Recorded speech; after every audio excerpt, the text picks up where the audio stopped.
नमस्ते, मैं चंद्रशेखर आप सभी को मैं अपने चैनल डिलीजेंट एकेडमी में स्वागत करता हूं।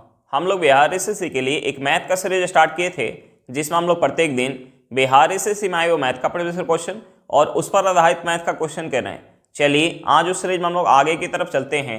इससे पहले अगर आप मेरे चैनल पर नए हो तो चैनल को सब्सक्राइब कर लें और बेल आइकन को प्रेस करना बिल्कुल ना भूलें, ताकि आपको सबसे पहले लेटेस्ट नोटिफिकेशन मिलता रहे।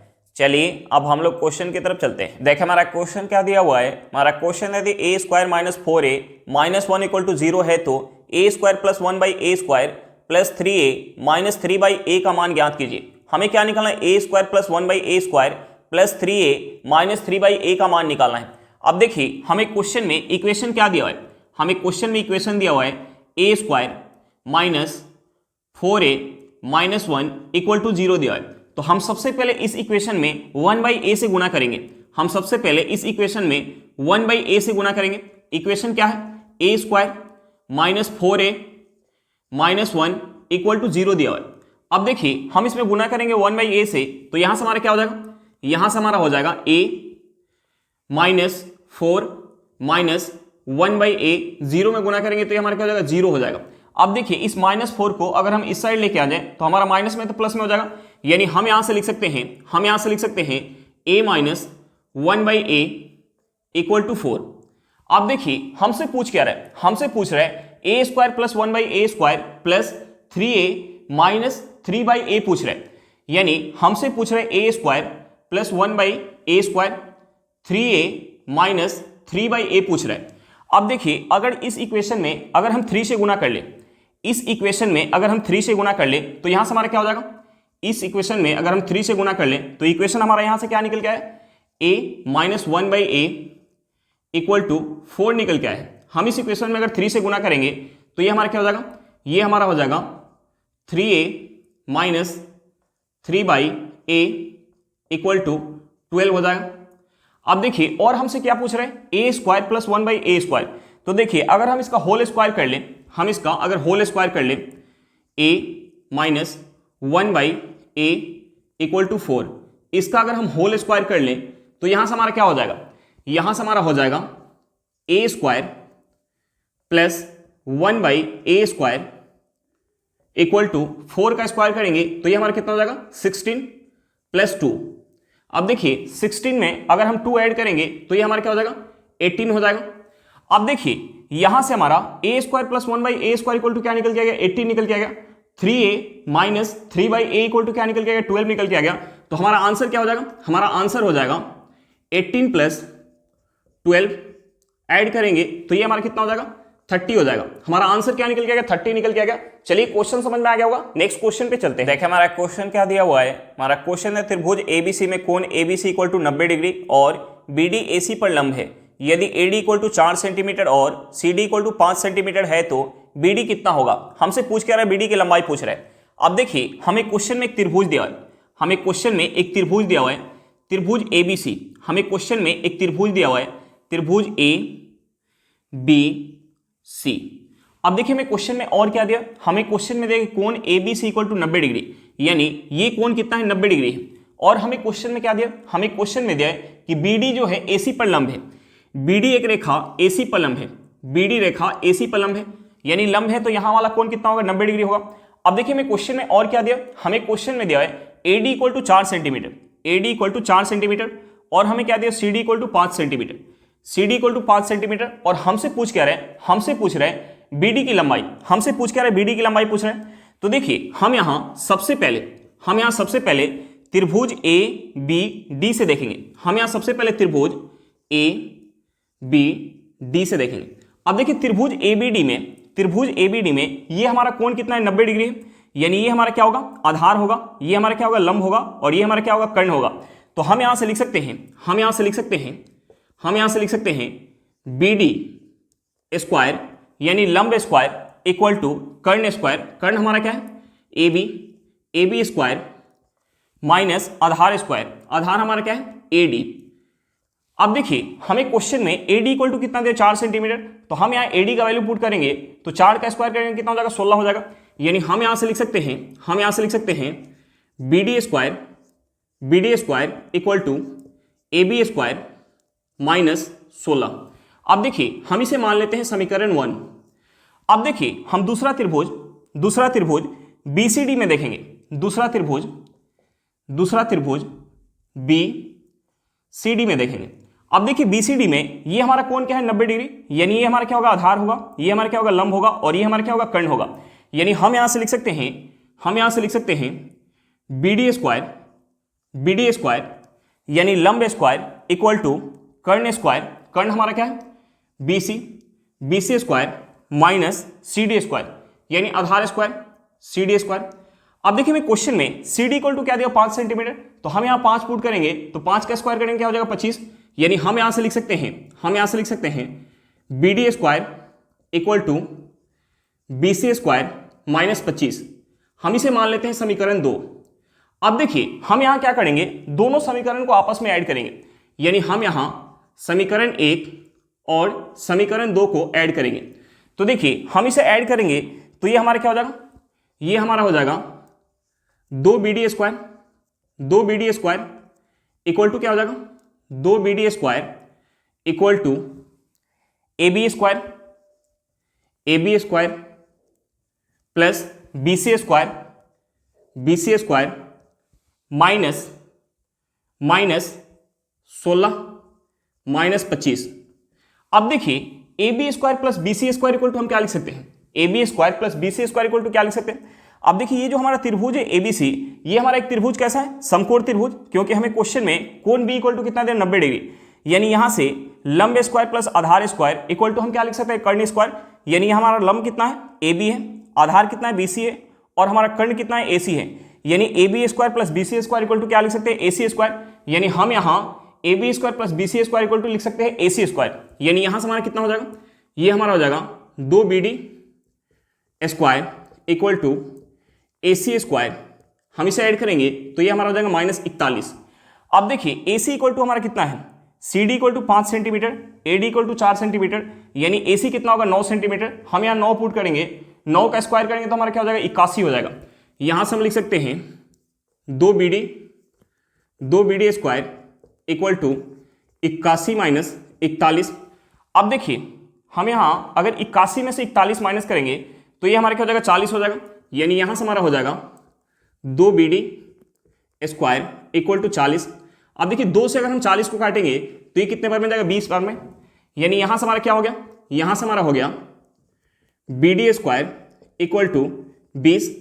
यहां से हमारा BD इक्वल टू क्या हो जाएगा, यहां से हमारा BD इक्वल टू हो जाएगा √20। हम इसे क्या लिख सकते हैं, हम इसे लिख सकते हैं 2 गुने √5 सेंटीमीटर। यानी यहां से हमारा BD इक्वल टू क्या निकल के आ गया, 2 गुने √5 सेंटीमीटर निकल के आ गया। हमारा आंसर क्या निकल के आ गया, 2 गुने √5 सेंटीमीटर। चलिए क्वेश्चन समझ में आ गया होगा, नेक्स्ट क्वेश्चन पे चलते हैं। देखिए हमारा क्वेश्चन क्या दिया हुआ है, हमारा क्वेश्चन है एक वृत्त की 15 सेंटीमीटर लंबी चाप केंद्र पर 24 डिग्री का कोण अंतरित करती है, वृत्त की परिधि क्या होगी। हमसे पूछ के रहे वृत्त की परिधि पूछ रहे, तो देखिए वृत्त की परिधि वृत्त के केंद्र पर टोटल कितना डिग्री का कोण बनाती है, 360 डिग्री का। वृत्त की परिधि जो है वृत्त के कोण पर, वृत्त के केंद्र पर टोटल कितना डिग्री का कोण बनाती है, 360 डिग्री का कोण बनाती है। अब देखिए हमें क्वेश्चन में दिया है कि 15 सेंटीमीटर लंबी एक चाप है जो केंद्र पर 24 डिग्री का कोण बना रही है, और हमसे पूछ कर वृत्त की परिधि पूछ रहे हैं। यानी हमें क्वेश्चन में 24 डिग्री का वैल्यू क्या दिया है, 24 डिग्री का वैल्यू दिया हुआ है 15 सेंटीमीटर। 24 डिग्री का वैल्यू क्या दिया, 15 सेंटीमीटर, और हमसे पूछ क्या रहे वृत्त की परिधि, यानी हमसे पूछ रहे 360 डिग्री का वैल्यू। तो देखिए हमें 24 डिग्री का वैल्यू दिया हुआ है, तो हम यहां से 360 डिग्री का वैल्यू निकाल सकते हैं। हम सबसे पहले यहां से 8 डिग्री का वैल्यू निकाल लेते हैं। अब देखिए इस 24 को अगर हमें 8 बनाना है तो हमें इसमें 3 से भाग देना होगा। अगर हम इस साइड 3 से भाग दे रहे हैं तो हमें इस साइड भी 3 से भाग देना होगा। अब देखिए 15 में 3 से भाग देंगे तो ये हमारा क्या हो जाएगा, 5 सेंटीमीटर। अब देखिए हमें क्या चाहिए, हमें चाहिए 360 डिग्री का वैल्यू, हमें चाहिए 360 डिग्री का वैल्यू। अब देखिए इस 8 को अगर हमें 360 बनाना है तो हमें इसमें 45 से गुना करना होगा। अगर हम इस साइड 45 से गुना करें तो हमें इस साइड भी 45 से गुना करना होगा। अब देखिए हम 5 में अगर 45 से गुना करेंगे तो ये हमारा क्या हो जाएगा, 225। यानी यहां से हमारा वृत्त का परिधि क्या निकल गया, 225 सेंटीमीटर निकल के आ गया। हमारा आंसर क्या निकल गया, 225 सेंटीमीटर निकल के आ गया। चलिए क्वेश्चन समझ में आ गया होगा, नेक्स्ट क्वेश्चन पे चलते हैं। देखिए हमारा क्वेश्चन क्या दिया हुआ है, हमारा क्वेश्चन है त्रिभुज ABC का क्षेत्रफल 44 सेंटीमीटर स्क्वायर है। यदि D भुजा BC का मध्य बिंदु है और E भुजा AB का मध्य बिंदु है तो त्रिभुज BDE का क्षेत्रफल क्या है।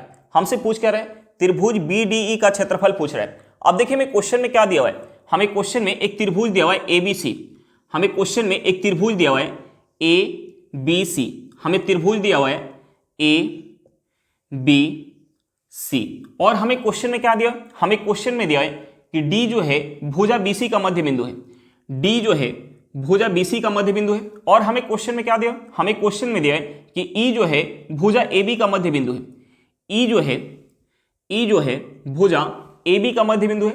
अब देखिए हम यहां मान लेते हैं कि F जो है AC का मध्य बिंदु है, F जो है AC का मध्य बिंदु है।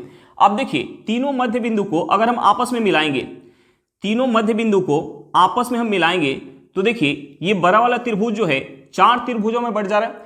अब देखिए तीनों मध्य बिंदु को मिलाने के बाद जो हमारा 4 त्रिभुज बन के आ रहा है वो चारों त्रिभुज का क्षेत्रफल क्या होगा, आपस में बराबर होगा।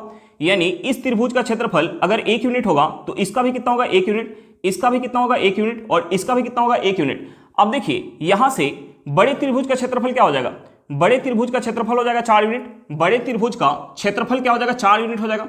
और हमें क्वेश्चन में बड़े त्रिभुज का क्षेत्रफल क्या दिया 44 सेंटीमीटर स्क्वायर, यानी इस 4 यूनिट का वैल्यू हमें क्वेश्चन में 44 सेंटीमीटर स्क्वायर दिया हुआ है। तो हम यहां से 1 यूनिट का वैल्यू निकाल सकते हैं, 1 यूनिट का वैल्यू क्या हो जाएगा 11 सेंटीमीटर स्क्वायर हो जाएगा। अब देखिए हमसे पूछ क्या रहे, हमसे पूछ रहे त्रिभुज BDE का क्षेत्रफल, त्रिभुज BDE का क्षेत्रफल, यानी इस 1 यूनिट का वैल्यू पूछ रहे हैं, और इस 1 यूनिट का वैल्यू क्या निकल के आ गया 11 सेंटीमीटर स्क्वायर निकल के आ गया। यानी यहां से हमारा त्रिभुज BDE का क्षेत्रफल क्या निकल के आ गया 11 सेंटीमीटर स्क्वायर निकल के आ गया। चलिए क्वेश्चन समझ में आ गया होगा, नेक्स्ट क्वेश्चन पे चलते हैं। देख हमारा क्वेश्चन क्या दिया हुआ है, हमारा क्वेश्चन है घनाभ का आयतन 4800 सेंटीमीटर क्यूब है, यदि इस घनाभ की ऊंचाई 20 सेंटीमीटर हो तो घनाभ के आधार का क्षेत्रफल कितना होगा। हमसे पूछ क्या रहे, हमसे पूछ रहे घनाभ के आधार का क्षेत्रफल पूछ रहे हैं। तो देखिए घनाभ के आधार के क्षेत्रफल का फॉर्मूला क्या होगा, घनाभ के आधार के क्षेत्रफल का फॉर्मूला होगा लंबाई गुने चौड़ाई। अब देखिए हमें क्वेश्चन में क्या दिया है, हमें क्वेश्चन में घनाभ का आयतन दिया है। तो देखिए घनाभ के आयतन का फॉर्मूला क्या होता है, घनाभ के आयतन का फॉर्मूला होता है लंबाई गुने चौड़ाई गुने ऊंचाई। अब देखिए हमें क्वेश्चन में आयतन कितना दिया हुआ है, हमें आयतन दिया हुआ है 4800 सेंटीमीटर क्यूब दिया है, और हमें क्वेश्चन में क्या दिया, हमें क्वेश्चन में ऊंचाई दिया हुआ है। तो देखिए हम यहां ऊंचाई का वैल्यू पुट करेंगे तो यहां से हमारा क्या निकल के आ जाएगा L इंटू बी निकल के आ जाएगा। और हमसे पूछ क्या रहे आधार का क्षेत्रफल, तो आधार का क्षेत्रफल क्या होगा लंबाई गुने चौड़ाई, यानी L इंटू बी होगा। तो देखिए हम यहां ऊंचाई का वैल्यू पुट करेंगे तो L इंटू बी इंटू ऊंचाई कितना है 20 सेंटीमीटर इक्वल टू क्या हो जाएगा 4800 सेंटीमीटर क्यूब। अब देखिए 20 से कितने बार में जाएगा, ये 20 से चला जाएगा, ये 20 से चला जाएगा 240 बार में, यानी यहां से हमारा L into B equal to क्या निकल के गया 240 सेंटीमीटर स्क्वायर। आधार का क्षेत्रफल क्या निकल के आ गया, आधार का क्षेत्रफल निकल के आ गया 240 सेंटीमीटर स्क्वायर निकल के आ गया। चलिए क्वेश्चन समझ में आ गया होगा, नेक्स्ट क्वेश्चन पे चलते हैं। देखिए हमारा क्वेश्चन क्या दिया हुआ है, हमारा क्वेश्चन है 7 सेंटीमीटर आधार त्रिज्या और 10 सेंटीमीटर तिर्यक ऊंचाई वाले शंकु का वक्र पृष्ठीय क्षेत्रफल ज्ञात कीजिए। हमसे पूछ के रहा है शंकु का वक्र पृष्ठीय क्षेत्रफल पूछ रहा है। तो देखिए शंकु के वक्र पृष्ठीय क्षेत्रफल का फॉर्मूला क्या होता है, शंकु के वक्र पृष्ठीय क्षेत्रफल का फॉर्मूला होता है पाई आर इंटू एल। अब देखिए हमें क्वेश्चन में क्या दिया है, हमें क्वेश्चन में रेडियस दिया है, और हमें क्वेश्चन में क्या दिया तिर्यक ऊंचाई, यानी हमें एल का वैल्यू दिया है। तो देखिए हम यहाँ पाई आर और एल का वैल्यू पुट करेंगे तो यहां से हमारा क्या निकल के आ जाएगा शंकु का वक्र पृष्ठीय क्षेत्रफल निकल के आ जाएगा। अब देखिए पाई का वैल्यू क्या होता है 22/7। हमें क्वेश्चन में रेडियस क्या दिया है, हमें रेडियस दिया 7 सेंटीमीटर, रेडियस क्या दिया 7 सेंटीमीटर। तिर्यक ऊंचाई हमें क्वेश्चन में क्या दिया 10 सेंटीमीटर, तिर्यक ऊंचाई हमें क्वेश्चन में क्या दिया 10 सेंटीमीटर। तो देखिए यहां से हमारा 7 से 7 कट जाएगा, 22 में अगर हम 10 से गुना करेंगे तो ये हमारा क्या हो जाएगा, ये हमारा हो जाएगा 220 सेंटीमीटर स्क्वायर। हमारा आंसर क्या निकल के आ गया, हमारा आंसर निकल के आ गया 220 सेंटीमीटर स्क्वायर। चलिए क्वेश्चन समझ में आ गया होगा, नेक्स्ट क्वेश्चन पे चलते हैं। देखिए हमारा क्वेश्चन क्या दिया हुआ है, हमारा क्वेश्चन है 3 सिक्कों को एक साथ उछाला जाता है, एक से अधिक हेड आने की प्रायिकता क्या है। हमसे पूछ कह रहे हैं कि एक से अधिक हेड आने की प्रायिकता क्या है। अब देखिए हमें क्वेश्चन में टोटल कितना सिक्का दिया है, हमें क्वेश्चन में टोटल 3 सिक्का दिया है, हमें क्वेश्चन में टोटल 3 सिक्का दिया है। तो देखिए अगर हम एक सिक्का को उछालेंगे तो या तो हमारा हेड आएगा या हमारा टेल आएगा। तो देखिए कुल जो है संभव परिणाम क्या हो सकता है, 3 सिक्का दिया हुआ है तो कुल संभव परिणाम क्या हो सकता है 2 गुने 2 ये हमारा कितना हो जाएगा 8 हो जाएगा, यानी कुल संभव परिणाम क्या हो सकता है 8 हो सकता है। अब देखिए हमें क्वेश्चन में दिया है कि एक से अधिक हेड आने की प्रायिकता क्या है। तो देखिए कुल जो है अनुकूल परिणाम क्या हो सकता है, कुल अनुकूल परिणाम क्या हो सकता है, या तो पहले सिक्का पर हमारा हेड आ जाए, दूसरे सिक्का पर हेड आ जाए और तीसरे पे हमारा टेल आ जाए, या दूसरा हमारा क्या हो सकता है, पहले पे हमारा हेड आ जाए, दूसरे पे हमारा टेल आ जाए और तीसरे पे हमारा क्या आ जाए, हेड आ जाए। और हमारा क्या हो सकता है कि पहले पे हमारा टेल आ जाए, दूसरे पे हमारा हेड आ जाए और तीसरे पे हमारा हेड आ जाए। और हमारा क्या हो सकता है, तीनों पे हमारा हेड आ जाए, तीनों पे हमारा हेड आ जाए। यानी कुल जो है अनुकूल परिणाम क्या हो सकता है, कुल अनुकूल परिणाम हो सकता है 4। और हमसे पूछ के रहे प्रायिकता पूछ रहे, हमसे पूछ रहे प्रायिकता, हमसे पूछ के रहे प्रायिकता पूछ रहे। तो देखिए कुल संभव परिणाम क्या है, 8 है, कुल अनुकूल परिणाम क्या है, 4 है। यानी प्रायिकता क्या हो जाएगा, 4/8। हम इसे क्या लिख सकते हैं, 1/2। यानी हमारा आंसर क्या निकल के आ गया, प्रायिकता क्या निकल के आ गया, 1/2 निकल के आ गया। चलिए क्वेश्चन समझ में आ गया होगा, नेक्स्ट क्वेश्चन पे चलते हैं। देखिए हमारा क्वेश्चन क्या दिया हुआ है, हमारा क्वेश्चन है रिया के पास कुछ मुर्गियां और कुछ बकरियां हैं। यदि जानवरों के सिरों की कुल संख्या 100 है और जानवरों के पैरों की कुल संख्या 348 है, तो रीवा के पास कुल कितनी बकरियां हैं। हमें क्या निकालना है, बकरियों की संख्या निकालना है। अब देखिए हमें क्वेश्चन में सिरों का संख्या क्या दिया, 100 दिया है। यानी टोटल जानवर कितने होंगे, 100 होंगे, जिसमें से कुछ मुर्गियां हैं और कुछ बकरियां हैं। अब देखिए एक मुर्गी के कितने पैर होते हैं, एक मुर्गी के 2 और एक बकरी के कितने होते हैं, एक बकरी के 4 पैर होते हैं। अब देखिए हम यहां से इसे लिख सकते हैं, हम यहां से इसे लिख सकते हैं 2 + 2। हम इसे क्या लिख सकते हैं, 2 + 2। अब देखिए अगर हम मान लें कि सभी जानवर के 2 पैर हैं, अगर हम मान लें कि सभी जानवर के 2 पैर हैं, तो टोटल पैरों का संख्या कितना हो जाएगा, टोटल सिरों का संख्या कितना दिया, 100 दिया है। यानी टोटल पैरों का संख्या कितना हो जाएगा, 200 हो जाएगा। अगर हम सभी जानवर के 2 पैर मान लें तो टोटल पैरों का संख्या कितना हो जाएगा, 200 हो जाएगा। और हमें क्वेश्चन में टोटल पैरों का संख्या कितना दिया है, क्वेश्चन में टोटल पैरों का संख्या दिया हुआ है 348। अब देखिए अगर हम सभी जानवर के 2 पैर मान के चल रहे हैं तो टोटल पैरों का संख्या 200 निकल के आ रहा है और हमें क्वेश्चन में 348 दिया हुआ है। यानी कितना कम निकल के आ रहा है, कितना कम निकल के आ रहा है, 148 कम निकल के आ रहा है, 148 कम निकल के आ रहा है। अब देखिए 148 पैर का संख्या कम क्यों निकल के आ रहा है, क्योंकि हम प्रत्येक बकरी का 2 पैर कम लेके चल रहे हैं। अब देखिए प्रत्येक बकरी का 2 पैर कम लेके चल रहे हैं तो टोटल पैरों की संख्या में 148 की कमी आ रही है। यानी हम यहां से बकरी का संख्या निकाल सकते हैं। हम इस 148 में अगर 2 से भाग देंगे तो ये हमारा कितना हो जाएगा, ये हमारा कितना हो जाएगा, ये हमारा हो जाएगा 74। यानी टोटल जो है 74 बकरी होगी। तो हम प्रत्येक बकरी का 2 पैर कम लिए होंगे, जिसके कारण टोटल पैरों की संख्या में 148 का कमी आया होगा। यहां से बकरी का संख्या क्या निकल के आ गया, यहां से बकरी का संख्या निकल के आ गया 74। और हमसे पूछ के रहा था बकरियों की संख्या, हमारा आंसर क्या निकल के आ गया, 74 निकल के आ गया।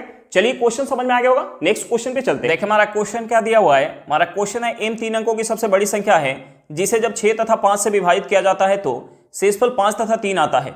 जब m को 11 से विभाजित किया जाए तो शेषफल क्या होगा। तो हमें सबसे पहले m का वैल्यू निकालना होगा।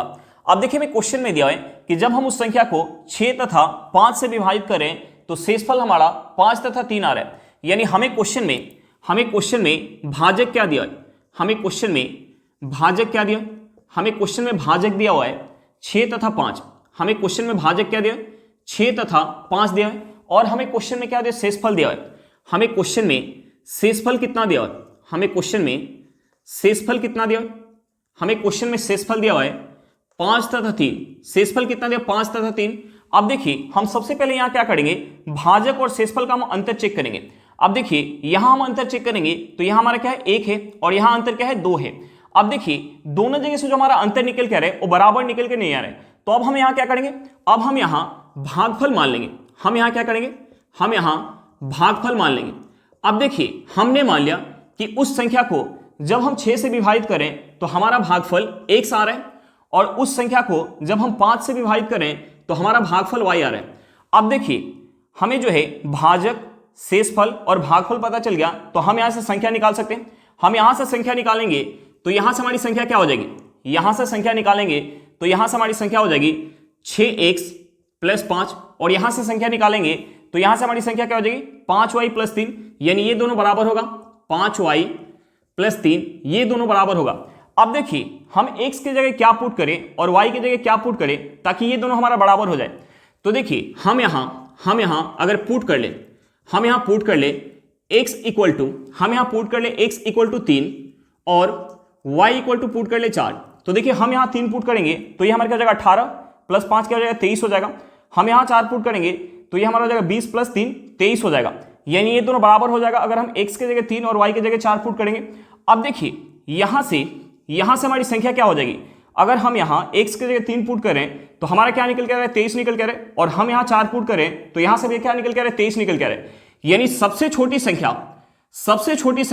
23 होगी, सबसे छोटी संख्या 23 होगी, जिसे अगर हम इन दोनों से विभाजित करेंगे तो हमारा शेषफल क्या बचेगा 5 और 3 बचेगा। लेकिन हमसे पूछ क्या रहा है 3 अंकों की सबसे बड़ी संख्या, हमसे पूछ रहा है 3 अंकों की सबसे बड़ी संख्या। तो अब हम यहाँ क्या करेंगे, हम जो है भाजक का एलसीएम निकालेंगे, यानी 5 और 6 का हम एलसीएम निकालेंगे। हम क्या करेंगे 5 और 6 का एलसीएम निकालेंगे, हम यहाँ क्या करेंगे 5 और 6 का एलसीएम निकालेंगे तो एलसीएम क्या निकल के आ जाएगा, एलसीएम निकल के आ जाएगा 30। तो देखिए 3 अंकों की सबसे बड़ी संख्या क्या होगी, 3 अंकों की सबसे बड़ी संख्या होगी 30 गुने k प्लस 23। अब देखिए हम इस k के जगह क्या पुट करें, हम इस k के जगह क्या पुट करें। अब देखिए 3 अंकों की सबसे बड़ी संख्या क्या होगी जो 30 से विभाजित होगी, तो देखिए 3 अंकों की सबसे बड़ी संख्या 990 होगी जो 30 से विभाजित होगी। अब देखिए हम 30 में कितना से गुना करेंगे कि हमारा 990 होगा, तो देखिए 30 में अगर हम 33 से गुना करेंगे तो हमारा 990 होगा। 990 में अगर हम 23 ऐड करेंगे तो वहां से हमारी क्या संख्या निकल के आ जाएगी, 4 अंकों की संख्या निकल के आ जाएगी। लेकिन हमें चाहिए क्या 3 अंकों की संख्या, तो हम यहाँ 33 ना रख के हम यहाँ 32 रख लेते हैं। तो देखिए हम यहाँ अगर 32 रखेंगे 30 गुने यानी हम यहाँ k इक्वल टू अगर 32 रख ले, k इक्वल टू अगर 32 रख ले तो यहां से हमारा क्या हो जाएगा, यहां से हमारा हो जाएगा 30 गुने 32 प्लस 23 हो जाएगा। अब देखिए 30 में अगर हम 32 से गुना करेंगे तो ये हमारा क्या हो जाएगा 960 में अगर हम 23 ऐड करेंगे तो ये हमारा क्या हो जाएगा, ये हमारा हो जाएगा 983। अब देखिए 3 अंकों की सबसे बड़ी संख्या क्या निकल के आएगा 983, जिसे अगर हम 6 और 5 से भाग देंगे तो हमारा शेष क्या बचेगा 5 और 3 बचेगा। अब देखिए हमसे पूछ क्या रहा है कि उसी संख्या को जब हम 11 से विभाजित करेंगे तो हमारा शेष क्या बचेगा। देखिए संख्या में पता चल गया, संख्या क्या है 983 को जब हम 11 से विभाजित करेंगे तो देखिए 11 से अगर हम इसे काटेंगे तो 11 8 88, हम इसमें से 88 माइनस करेंगे, यह हमारा क्या बच जाएगा 10 बच जाएगा। ऊपर से हम 3 लेके आ गए, फिर ये कितने बार में जाएगा 9 बार में, 11 9 99, हम इसमें से 99 माइनस करेंगे, यहां से हमारा शेष क्या निकल के आ जाएगा 4। यानी जब हम उसी संख्या को 11 से विभाजित करेंगे तो हमारा शेष क्या बचेगा 4 बचेगा। हमारा आंसर क्या निकल के आ गया 4 निकल के आ गया। चलिए क्वेश्चन समझ में आ गया होगा, नेक्स्ट क्वेश्चन पे चलते हैं। देखिए हमारा क्वेश्चन क्या दिया हुआ है, हमारा क्वेश्चन है यदि 7 से पूर्णांक n को भाग देने पर शेषफल 2 प्राप्त होता है, यदि 7 से 9n को भाग दिया जाए तो शेषफल क्या होगा। अब देखिए मैं क्वेश्चन में दिया हुआ है कि एक पूर्णांक n को जब हम 7 से विभाजित करें तो शेष हमारा 2 बच रहा है, शेष हमारा कितना बच रहा है 2 बच रहा है। और हमसे पूछ रहा है कि 9n को जब हम 7 से विभाजित करेंगे तो शेष हमारा कितना बचेगा, शेष हमारा कितना बचेगा। अब देखिए यहां जो है हम n को विभाजित कर रहे हैं 7 से तो हमारा शेष 2 बच रहा है, और हमसे पूछ रहा है कि 9n को जब हम 7 से विभाजित करेंगे तो शेष हमारा कितना बचेगा। तो देखिए हम जो है भाज्य को यहां कितना गुना करें 9 गुना करें, अगर हम भाज्य को 9 गुना करेंगे तो शेष भी हमारा 9 गुना हो जाएगा, यानी हमारा शेष यहां कितना बचेगा 2 गुने 9। अब देखिए 2 में 9 से गुना करेंगे तो ये हमारा कितना हो जाएगा 18। अब देखिए हम भाग किससे दे रहे हैं 7 से, और यहां शेष कितना बच रहा है 18 बच रहा है। तो देखिए भाजक से हमारा कभी भी शेष बड़ा नहीं होता है, यानी यहां हमारा शेष बड़ा है तो हम इसमें अभी जो है 7 से भाग देंगे, 18 में 7 से भाग देंगे, 7 दूनी 14, हम इसमें से 14 माइनस करेंगे तो यहां से हमारा शेष क्या बच जाएगा 4 बच जाएगा। यहां से हमारा आंसर क्या निकल के आ गया 4 निकल के आ गया। देखिए जब हम 7 से n को विभाजित करेंगे तो हमारा शेष 2 बचेगा, तो हम 9n को 7 से विभाजित करेंगे तो हमारा शेष क्या बच जाएगा 4 बच जाएगा। हमारा आंसर क्या निकल के आ गया 4 निकल के आ गया। चलिए क्वेश्चन समझ में आ गया होगा। आज के लिए इतना ही, फिर मिलते हैं नेक्स्ट क्लास में। अगर क्लास अच्छा लगे तो क्लास को लाइक करेगा, अगर आप मेरे चैनल पर नए हो तो चैनल को सब्सक्राइब करेगा, और क्लास को अपने दोस्तों के साथ शेयर करना बिल्कुल मत भूलिएगा। चलिए बाय बाय।